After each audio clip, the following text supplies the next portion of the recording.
Alors les supports et résistances institutionnelles. Donc je vous en ai parlé un petit peu précédemment dans les supports et résistances. Donc comme je vous ai dit, les grandes entités comme les banques, toutes les entités financières, les fonds d'investissement ou autres qui déplacent le marché, elles se soucient peu des petits chiffres. D'accord? Elles arrondissent leurs achats et leurs ventes à des chiffres ronds parce qu'elles savent très bien que ce sont elles qui déplacent le marché et ce ne sont pas les particuliers qui même en groupe, déplacent le marché. D'accord? Donc même un groupe de particuliers va avoir du mal à déplacer de quelques pips une devise, une paire de devises, alors que les banques, elles, traitent des volumes énormes qui déplacent le marché. D'accord? Donc quand elles placent leurs ordres différés d'achat ou de vente, elles les placent en général à des chiffres ronds. Donc quand vous allez placer vos supports et résistances, vous allez pouvoir vous aussi arrondir aux chiffres ronds et vous verrez que la plupart du temps, ça va vous donner des supports et résistances beaucoup plus précis. D'accord? Donc en gros, sur toutes les paires de devises, tous les 100 pips et tous les 50 pips, vous avez les supports et résistances institutionnels majeurs. Donc regardez par vous-même dans les graphiques, revenez en arrière sur toutes les paires de devises et vous allez voir que tous les 100 pips, toutes les 50 pips, vous avez des zones extrêmement sensibles avec des rebonds assez conséquents en général. D'accord? Vous avez des renversements dans ces zones-là. Alors ensuite vous avez des supports et résistances institutionnels, on va dire mineurs, qui finissent par 20 et 80. D'accord? Donc dans le cas de Euro USD par exemple 1,12,20, 1,12,80. D'accord? Donc ce sont les supports et résistances institutionnelles. Et bien sûr notez quand même toutes les dizaines, parce que ce sont des chiffres ronds et il peut arriver que au niveau des dizaines il y ait des réactions. Mais regardez bien dans vos graphiques dans le passé, vous allez voir que au niveau des chiffres ronds, 20, 80, 50, 100, vous allez voir pas mal de réactions. Voilà, donc un petit résumé, vous voyez, au niveau du prix, donc des chiffres ronds que les institutions vont utiliser. Donc je vais vous montrer quelques exemples dans les graphiques. Alors quelques exemples de supports et résistances institutionnels. D'accord, donc on va placer des supports et résistances avec des chiffres ronds. Et donc on va travailler un peu de la même manière que les banques. Donc là en l'occurrence, on va commencer 45,50.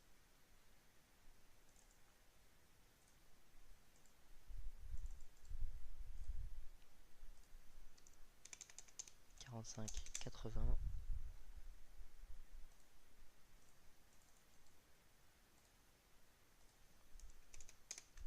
46.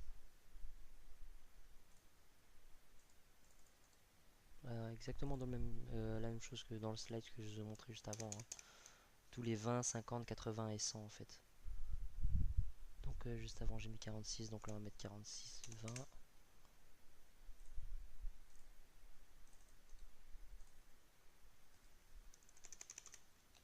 46, 50.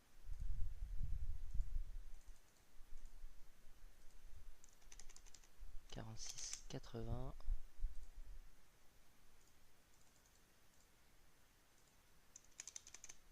47. On va faire tout l'orange.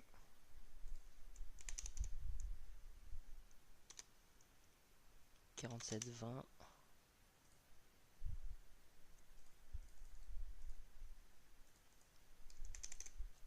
47, 50.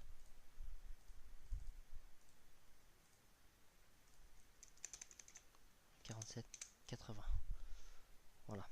Donc là, vous voyez, on a pris que des chiffres ronds. On est parti de 45, 50 et on est monté à chaque fois 45, 50, 45, 80, 46.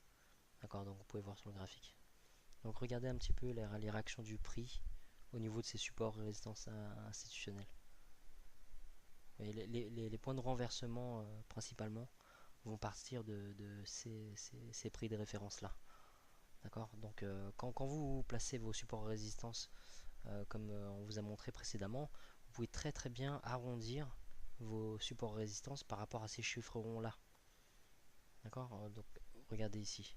Le prix a rebondi sur le chiffre rond 45,50. Alors bien sûr, ça peut dépasser toujours un petit peu, mais la pression d'achat était au niveau de ce chiffre-là.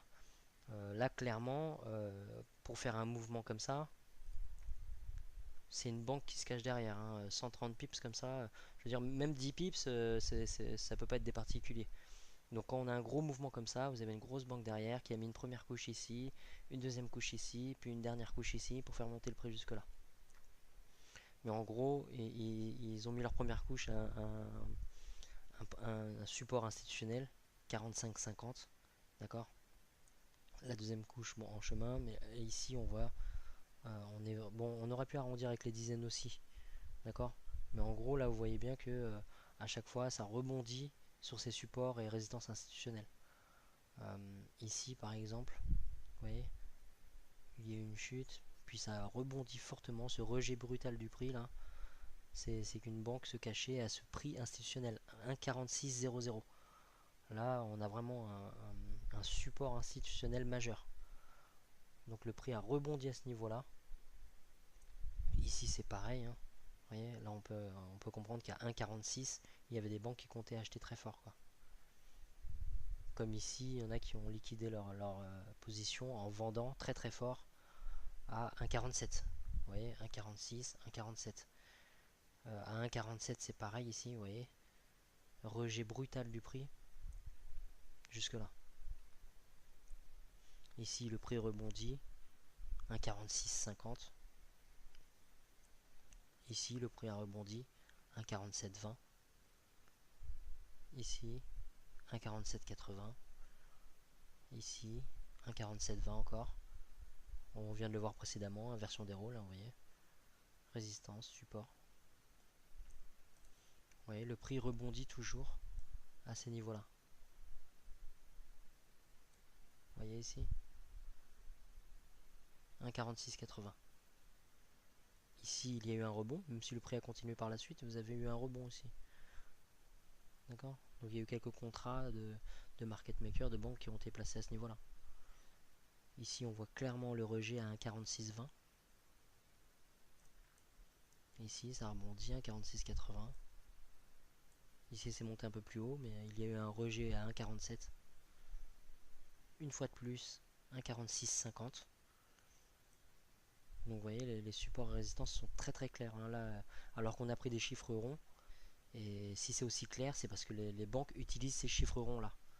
D'accord. Donc quand le prix arrive à un chiffre rond, attendez-vous toujours à une réaction, que ce soit un rebond ou un achat ou une vente très lourde, il y aura une réaction, quoi. Vous voyez. Oui, ces mèches là, vous avez un rejet brutal, vous avez des ventes qui sont arrivées par des grosses banques à ce niveau là. 1,4750.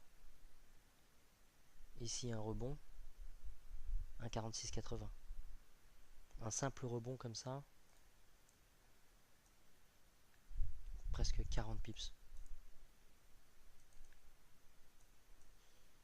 Vous voyez, ça a rebondi ici. Le prix, quand il est redescendu, qu'est-ce qui s'est passé? Il a encore rebondi. Et vous voyez ces chandelles-là, là, toutes ces chandelles-là, vous avez que des mèches en dessous du prix. En dessous d'un 46,80. Ça veut bien dire qu'ils sont partis chercher des liquidités, mais ils ont acheté fortement à ce niveau institutionnel. Et le prix a grimpé tout de suite, quoi. Là, ça a rebondi encore. 1,4650. Voilà, donc après, il faudrait que je continue de mettre les autres supports restants, toujours en gardant les chiffres ronds, 47,80.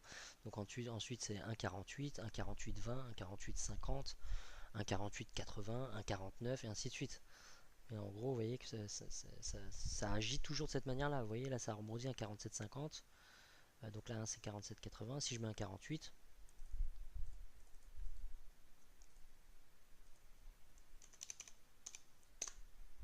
voilà. Vous voyez. Et donc là, c'est plutôt un 48,20.